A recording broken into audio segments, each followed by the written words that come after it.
Assalamualaikum warahmatullahi wabarakatuh. Kembali lagi di channel Mbak Asik Katul. Mentul mantul. Wayai apa ya? Wayai untuk menyambung cerita Janah part ke-9. Tak terasa kita sudah masuk ke part 9 ya guys. Ini adalah part terakhir di penghujung cerita Janah ini. Di part ini akan banyak cerita menegangkan. Jadi tidak perlu berlama-lama lagi, langsung saja kita masuk ke alur ceritanya. Kami mendapat kabar dari pihak keluarga Mas Hadi kalau bapak Mas Hadi meninggal dunia. Aku beserta Dimas dan kedua orang tuaku langsung berangkat menuju ke kediaman rumah orang tua Mas Hadi. Sesampainya di sana aku lihat ada Yeni dan Danang. Kok bisa, pikirku dalam hati. Kulihat Mas Hadi buru-buru menghampiri kami. Mas Hadi menyalami kedua orang tuaku. Orang tuaku bersikap biasa saja. Karena di depan semua orang kita harus bisa membedakan mana sakit hati, mana sopan santun. Dan kita juga dalam keadaan berduka. Aku memilih untuk tidak bersalaman dengan Mas Hadi karena tujuanku ke sini untuk penghormatan terakhir untuk mertuaku. Bukan untuk bertemu dengan Mas Hadi. Mas Hadi berusaha untuk menggendong Dimas, tapi sayang sekali Dimas menolaknya. Dimas menangis karena sudah terlalu lama Mas Hadi dan Dimas tidak bertemu. Sekitar 1 tahun sudah berlalu semenjak Mas Hadi diusir oleh orang tuaku dan olehku. Inilah pertama kalinya aku bertemu dan melihat Mas Hadi lagi. Selepas pemakaman selesai, aku beserta orang tuaku berpamitan. Kulihat Mas Hadi menangis. Tak kupedulikan Mas Hadi. Rasa sakit ini benar-benar masih terasa. Ditambah lagi dengan kehadiran Yeni dan Danang di sana. Benar-benar membuatku risih. Akhirnya kami pulang. Dalam batinku, kenapa Yeni bisa ada di sana? Pikirku. Tapi sebenarnya tak begitu kupikirkan. Bagiku semuanya itu benar-benar tidak penting sekarang. Selepas 3 bulan berselang, kami mendapat kabar lagi bahwa ibu Mas Hadi meninggal dunia. Akhirnya kami semua datang lagi ke rumah Mas Hadi. Sesampainya di rumah Mas Hadi, kulihat Mas Hadi benar-benar kurus. Mas Hadi pucat tak terurus. Mas Hadi hanya bisa menangis di samping jenazah ibunya. Sepertinya kepergian ibunya membuat Mas Hadi benar-benar hancur. Benar-benar bersedih. Benar-benar merasa kehilangan. Tak kulihat Yeni dan Danang di sana. Selepas pemakaman, aku dan orang tuaku memutuskan untuk menginap dan pulang esok hari. Malam itu semua saudara berkumpul. Mereka membahas hubungan pernikahan kami. Janah, kami, segenap keluarga besar Hadi, benar-benar meminta maaf yang sebesar-besarnya. Tolong ampuni dan maafkan Hadi. Tolong beri kesempatan kepada Hadi. Kamu adalah jodoh yang telah dipilihkan Tuhan untuk Hadi. Tolong persatukan hubungan kalian yang telah renggang ini, Janah. Sekarang Hadi tidak memiliki siapa-siapa lagi. Kedua orang tuanya sudah tiada. Hadi sudah tidak punya harapan apapun lagi. Hanya kamu dan Dimas harapan terakhirnya, Janah. Tolong maafkan Hadi. Kulihat semua orang di sana menangis. Mas Hadi pun terisak. Aku pun tak bisa menahan tangisku. Jujur aku sangat-sangat mencintai suamiku. Aku tidak pernah benar-benar ingin bercerai dan berpisah dari Mas Hadi. Akhirnya malam itu kuputuskan untuk memaafkan Mas Hadi dan menerima Mas Hadi kembali. Kami semua menangis bahagia. Akhirnya Mas Hadi mendekatiku, memelukku, menciumku, dan akhirnya kami bersama kembali, bersatu kembali. Esoknya kami pulang bersama-sama. Akhirnya semuanya membaik seperti sedia kala. Sekarang usia Dimas sudah 2 tahun. 1 tahun sudah Dimas tidak pernah berjumpa dengan Mas Hadi. Kutanya kepada Mas Hadi, kenapa di saat ayah meninggal ada Yeni dan Danang di sana? Mas Hadi mengatakan bahwa selepas Mas Hadi pergi dari rumahku, hampir setiap hari Yeni pergi ke rumah Mas Hadi. Yeni mengatakan kepada kedua orang tua Mas Hadi bahwa Danang adalah anak kandung Mas Hadi, cucu kandung mereka. Tapi sayang, kedua orang tua Mas Hadi tidak menyukai Yeni.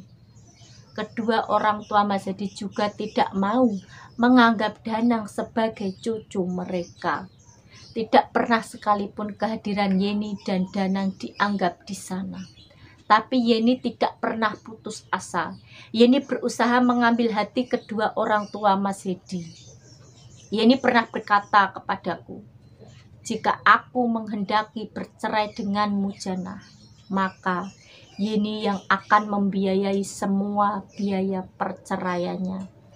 Dan jika aku bersedia menikah dengan Yeni, maka Yeni akan menjamin kebahagiaanku dan kebahagiaan kedua orang tuaku. Tapi aku menolak semua itu Jana. Akhirnya suatu ketika orang tuaku mengusir Yeni. Pergi kamu dari rumahku dan jangan pernah datang lagi ke rumahku. Sekalipun Hadi bercerai dengan Jana menantuku, tak pernah kuizinkan Hadi menikahimu. Takkan pernah kurestui kalian berdua menikah. Dan perlu kamu ingat, Danang itu bukan cucuku. Dimaslah cucuku. Janahlah menantuku. Pergi kamu dari sini dan jangan pernah kembali lagi ke sini. Semenjak itu, Yeni sudah tidak pernah lagi datang ke rumahku. Dan semenjak itu pula ayahku jatuh sakit dan akhirnya meninggal. Tak pernah sekalipun Yeni ke sini, sampai akhirnya ayahku meninggal, Yeni baru datang untuk melayat. Aku sudah benar-benar melupakan Yeni. Yeni adalah masa lalu terburuk untuk hidupku Jana. Maafkan aku Jana. Setelah Mas Hadi kembali ke rumahku, Mas Hadi tidak pernah ikut pementasan lagi. Mas Hadi kerja serabutan saat ini. Apapun itu, yang penting bukan pementasan. Tak lama kemudian, kulihat Yeni menggandeng laki-laki baru. Sepertinya Yeni sudah move on dari Mas Hadi. Yeni bersama dengan laki-laki yang memakai seragam. Entah apa profesi calon suami Yeni. Yang jelas, pada zaman itu calon suami Yeni sudah naik motor ke sana kemari. Di saat aku dan Mas Hadi tidak mampu untuk membeli sepeda ontel saja kami tidak mampu membelinya. Tapi calon suami Yeni sudah bisa memiliki sepeda motor. Pada zaman itu sudah wah dan sangat-sangat mewah sekali pada masa itu. Pada saat itu Yeni benar-benar sombong sekali dan sangat-sangat angkuh.